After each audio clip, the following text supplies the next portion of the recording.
The night was calm, a perfect backdrop for the unimaginable. Deep in the Nevada desert, under a sprawling canopy of stars, the Earth Space Observation Center hummed with the low murmur of machines and quiet voices.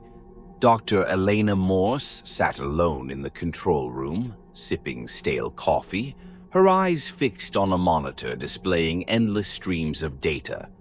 Her colleagues had long since gone home, leaving her to the tedium of routine signal sweeps. For decades, Voyager 1 had been silent. Launched in 1977, it was meant to be humanity's distant message in a bottle, drifting endlessly into the void. But tonight, a thin, static-laced signal sliced through the monotony, lighting up her console with an unexpected alert. She froze, the mug trembling in her hand. The source was unmistakable. Voyager 1. "Elena, are you seeing this?" A voice crackled through her headset. It was Harris, the junior technician monitoring the northern array. His voice carried the same mix of awe and disbelief coursing through her. "I see it," she replied, her fingers already dancing across the keyboard. "It's weak, but it's there." She routed the signal to the main systems, amplifying and decoding it as best she could. The sound that emerged from the speakers was unlike anything she had ever heard, not the clean, rhythmic data bursts of telemetry or the sterile tones of automated systems, but something organic, something alive. The room filled with a cacophony of distorted whispers, groans, and faint, rhythmic clicking. Elena's heart pounded. This can't be right. The signal carried data packets too, compressed audio logs from the spacecraft. Harris was already patching through the files to their secure server, his voice a shaky whisper. "We need the whole team here." "No," Elena said sharply. "Not yet. We don't even know what we're dealing with." The first log played automatically, its metadata time-stamped decades after Voyager 1 had gone dark. The voice was ragged, desperate, barely holding on to sanity. "This is Commander Alan Vance of Voyager 1. If anyone's listening, we've crashed. It's not a planet. Not like we've ever seen. RX-9 pulled us in, tore us apart. The transmission cut to static, but the background sounds lingered. Heavy breathing, muffled sobs, and the unmistakable clicking noise. Elena leaned closer, her pulse quickening. The next file began without warning. This one was more chaotic, the voices overlapping in frantic bursts. "It's watching us. It knows we're here. We can't leave. They took Marco, just dragged him into the dark. They move with the night. The night isn't empty. It's alive." Then a long, blood-curdling scream cut through the recording. Elena flinched as the sound resonated, raw and full of terror, before descending into static. "Jesus Christ," Harris muttered, his face pale under the dim lights. The final log in the packet began. This time there was no voice at first, just the oppressive sound of wind and something wet, shifting like flesh dragging over rock. Then a whisper, a single broken voice barely audible over the growing distortion. "It's in the dark. It's always been in the dark. Don't let it find you." And then silence. The room was still. Harris turned toward Elena, his face drawn and pale. "What the hell do we do now?" Elena didn't answer immediately. Her mind was racing, torn between the cold logic of a scientist and the gut-deep dread crawling through her. Finally, she straightened, her voice steady but low. "We find out what happened. All of it." She turned back to her console and began working furiously to stabilize the signal. As she worked, the faint clicking sound from the recordings seemed to echo in her head, growing louder, more insistent, as if something was pressing closer with each passing moment. The impact was violent, an explosion of sound and force that tore through the ship's hull like paper. Voyager 1 slammed into the surface of RX-9, a bone-jarring collision that left the crew disoriented and the once pristine spacecraft reduced to a fractured husk. Sparks rained from ruptured panels, casting fleeting light onto the chaos inside. Alan Vance, the commander, clawed his way upright, his ears ringing and the metallic taste of blood on his tongue. "Status!" he shouted, his voice raw as he fumbled for the emergency lights. Sophia Reyes, the pilot, was slumped over her console, a gash on her forehead leaking crimson. "Alive," she groaned, struggling to unbuckle herself. Dr. Yara Chen, the biologist, coughed violently as acrid smoke filled the cabin, her hands scrabbling for the air filtration mask dangling from her seat.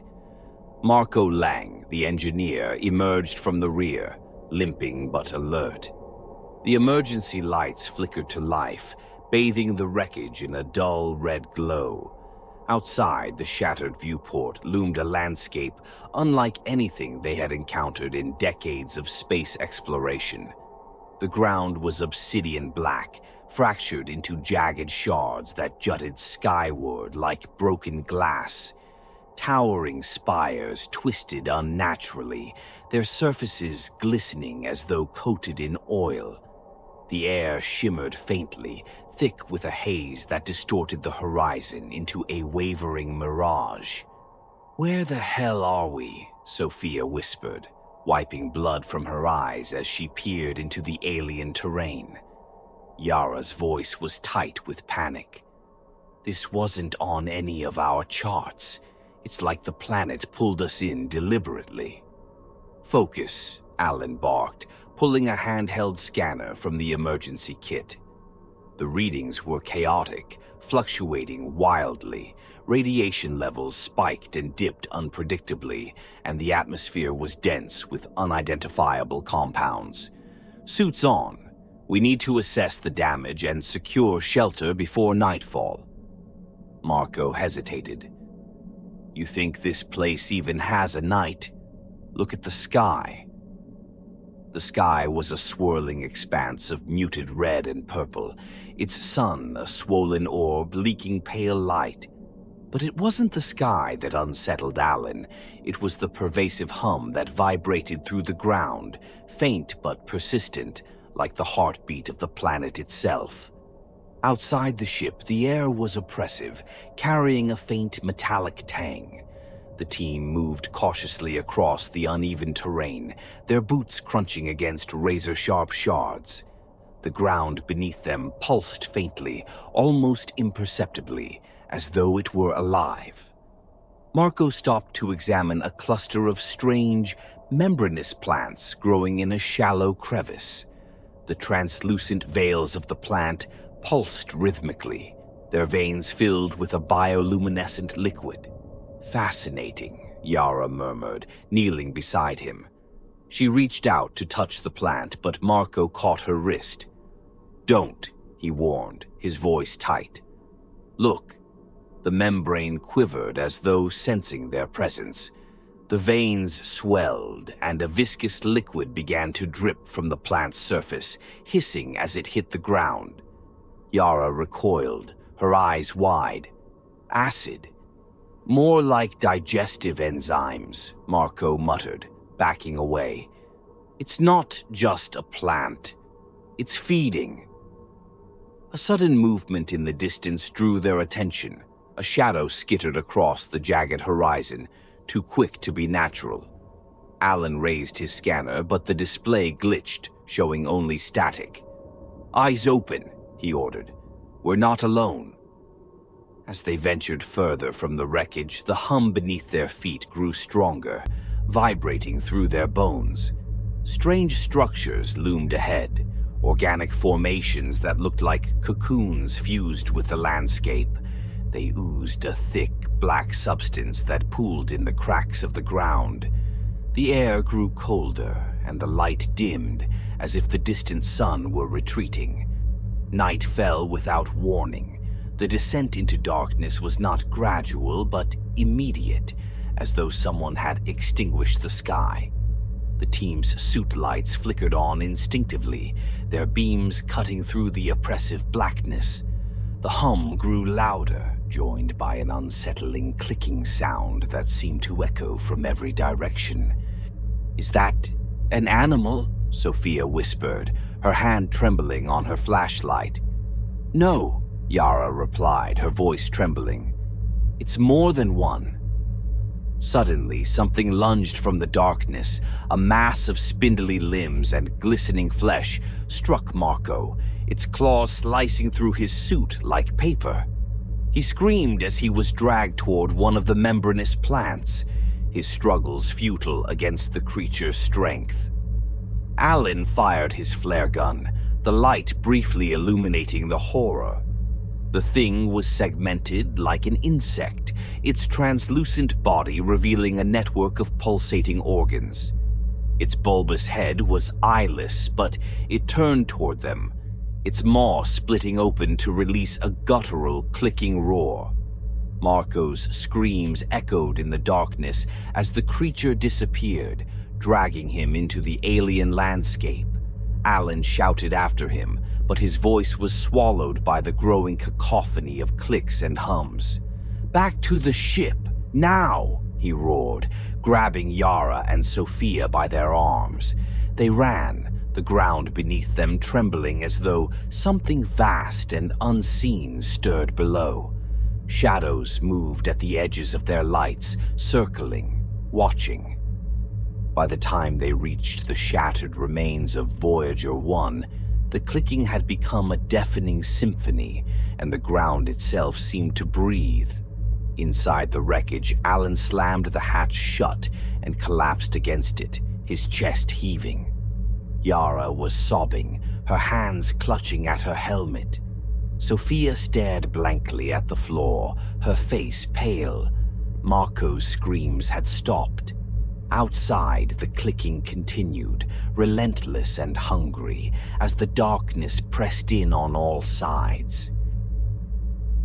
The first few hours after Marco's disappearance were a blur of panic and silence. Inside the wrecked Voyager 1, the survivors huddled in the dim light of a failing emergency lamp, their breaths loud and uneven in the stifling air. The clicking sounds outside never stopped. They grew louder, closer, circling the ship like predators waiting for their prey to make a mistake. Alan Vance paced the narrow space, his mind racing. Sophia Reyes sat motionless, clutching a piece of broken metal from the wreckage as if it were a lifeline. Yara Chen stared at the hatch, her knuckles white as she gripped her helmet, whispering something to herself under her breath. "We can't stay here," Alan finally said, breaking the silence. "They'll get in eventually." "How do you know?" Sophia snapped, her voice strained. "Maybe they can't. Maybe the ship's hull is enough." Alan shook his head. "Did you see what it did to Marco's suit?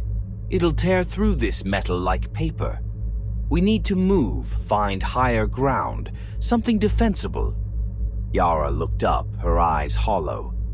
"And what about Marco? What if he's still alive?" Alan hesitated. "You saw what happened. You heard him." His voice dropped. "He's gone." Before anyone could respond, a sound reverberated through the hull, a low, wet scraping, like claws dragging across the metal. Sophia stiffened, her eyes darting to the source of the noise. It moved along the walls, deliberate and probing, accompanied by faint clicking. The sound stopped, then started again, as though the creature were testing the ship's weak points. Then came the thud, a single heavy impact that rattled the entire structure. The emergency lamp flickered and Yara let out a muffled sob. The thud came again, louder this time, followed by a chorus of clicks that seemed to echo from every direction. "They're trying to get in," Alan said, his voice low but steady. "We need to move now." They armed themselves with whatever they could find, scraps of metal, tools, and a single flare gun with 2 flares left. Alan led the way, opening the rear hatch slowly, his flashlight beam cutting through the oppressive darkness. Outside, the air was colder than before, and the strange hum that had permeated the ground earlier was now a steady vibration under their feet. They moved quickly but cautiously, their lights sweeping the jagged terrain. The clicking sounds followed them, sometimes close, sometimes distant, always just out of sight.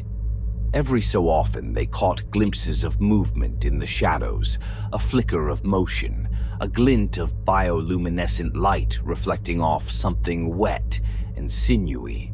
The first full encounter came without warning. A creature erupted from the darkness, its segmented body moving with an unnatural fluidity. Its limbs were long and spindly, tipped with serrated claws that gleamed like polished bone.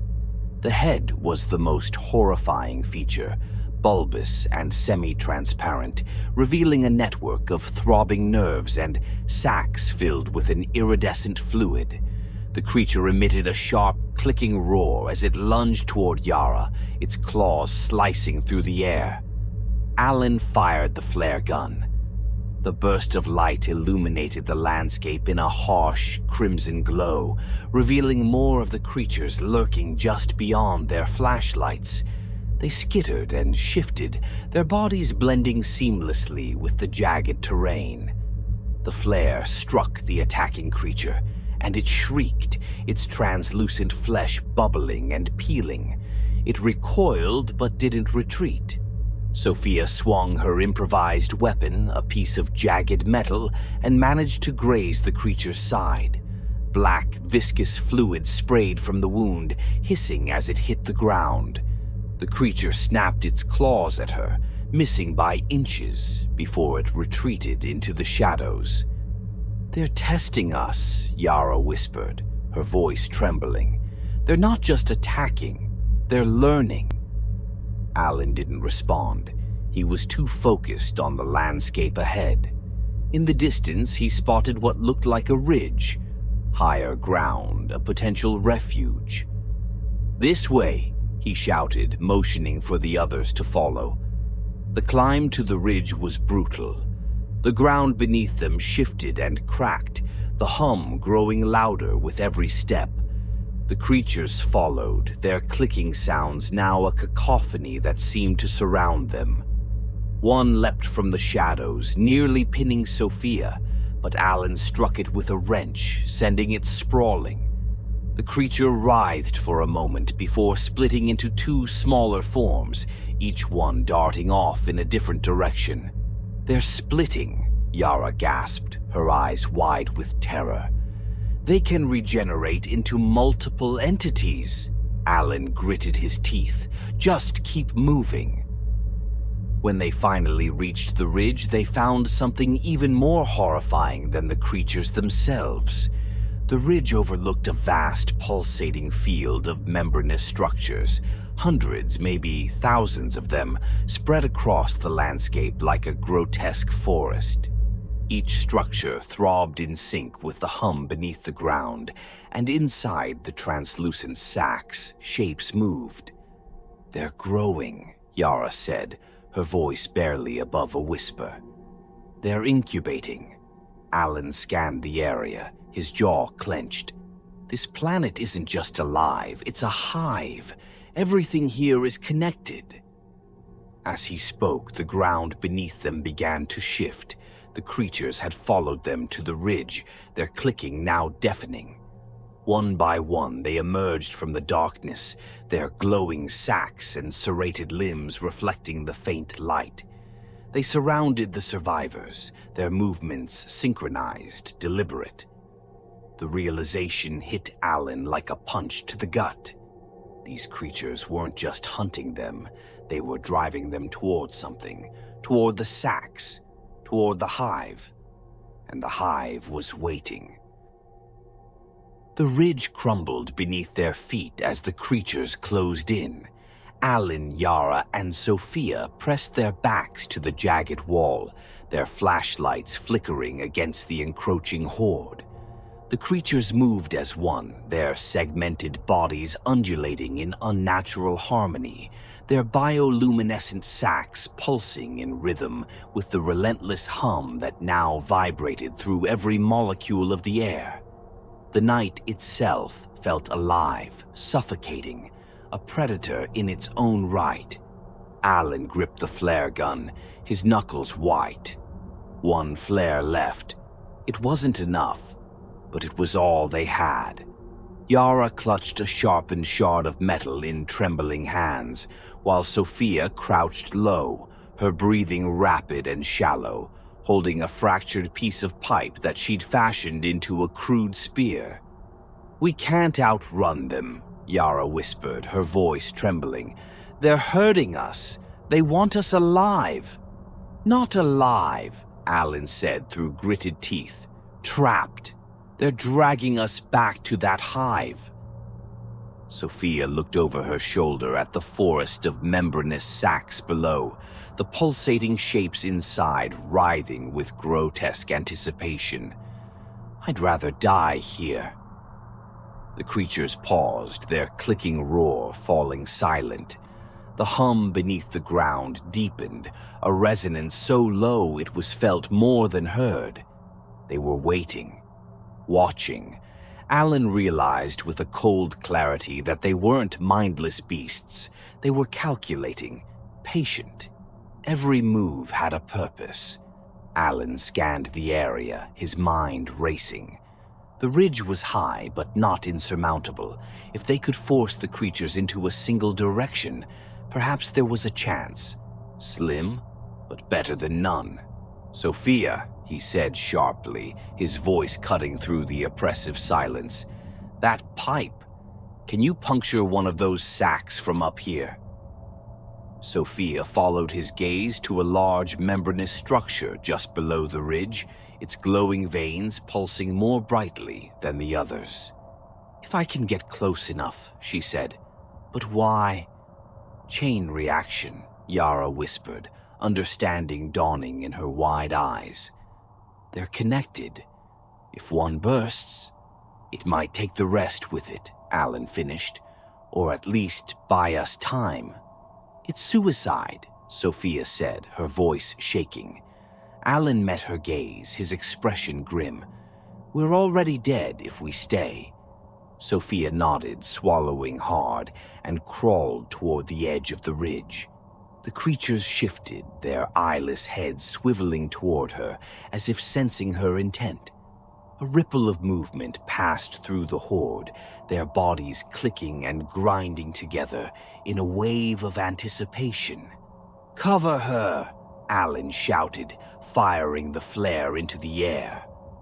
The burst of crimson light distracted the creatures for a moment, their synchronized movements faltering as they recoiled from the sudden brightness. Yara swung her improvised weapon wildly at the nearest creature, slashing through one of its spindly limbs. Black fluid sprayed across her suit, sizzling as it made contact, but she didn't stop. Sophia reached the edge and raised the pipe above her head. The nearest creature lunged, but Alan was faster, slamming it back with a desperate swing of his wrench. "Do it now!" he bellowed. With a scream, Sophia plunged the pipe into the membrane. The sac ruptured with a wet, thunderous pop, spewing a torrent of glowing liquid that cascaded down the ridge. The hum beneath the ground spiked into a deafening roar as the liquid spread, igniting the surrounding sacs in a chain reaction. The air filled with blinding light and a cacophony of unearthly shrieks as the hive began to collapse upon itself. The creatures writhed and thrashed, their synchronized movements breaking into chaotic frenzy. Some tried to flee, but the collapsing sacks engulfed them, pulling them into the pulsating, molten mass. The ground beneath the ridge cracked and heaved, splitting apart as the hive's core began to consume itself. "Run!" Alan shouted, grabbing Yara and pulling her away from the edge. Sophia scrambled after them, the three of them sprinting across the unstable terrain as the ridge crumbled behind them. The ground shifted violently, throwing them off balance, but they pushed forward, driven by sheer adrenaline. They reached the wreckage of Voyager 1 just as the first light of dawn broke through the crimson haze. The planet was still, its hum silenced, but the air crackled with a strange electric energy. Alan turned back to the ridge, now a smoking crater. The creatures were gone. The hive was gone. But the planet still watched. "It's not over," Yara said, her voice hollow. Alan nodded, his gaze fixed on the horizon. The membranous terrain stretched endlessly, shimmering faintly in the growing light. This isn't just a planet, it's a system, a predator. What we destroyed was only one part of it. Sophia collapsed to her knees, tears streaming down her soot-streaked face.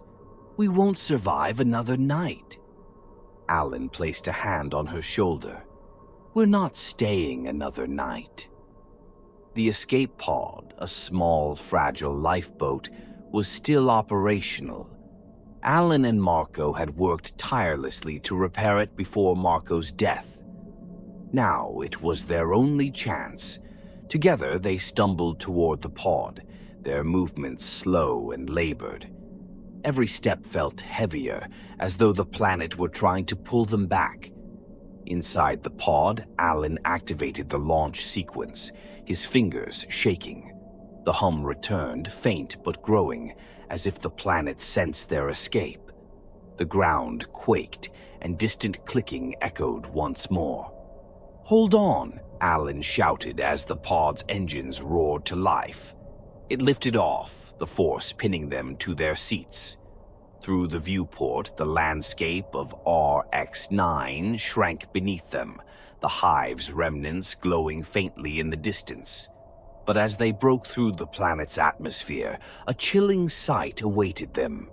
From orbit, RX-9 revealed its true form, a vast, interconnected organism, its surface teeming with pulsating sacs and spindly structures that stretched for miles.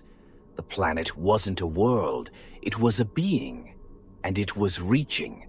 Tendrils of glowing energy surged from RX-9's surface, chasing the pod like grasping fingers. Alan pushed the engines to their limit, the pod shaking violently as it streaked toward open space. The tendrils stopped just short of the craft, withdrawing slowly as if conceding defeat. In the silence that followed, Yara slumped against her seat, her breath hitching. "It let us go." "No," Alan said quietly, his gaze fixed on the planet. "It's done with us. For now." The pod drifted into the void, the stars a cold and distant comfort. Behind them, RX-9 loomed, a silent predator in the darkness, waiting for its next victim. Alan's voice broke the silence, soft but resolute. "We have to warn them. Earth has to know what's out here." But as the faint, rhythmic hum began to echo through the pod's comms, his resolve faltered. RX-9 wasn't done. It had sent them back with a message. And whatever it was, Earth wouldn't be ready.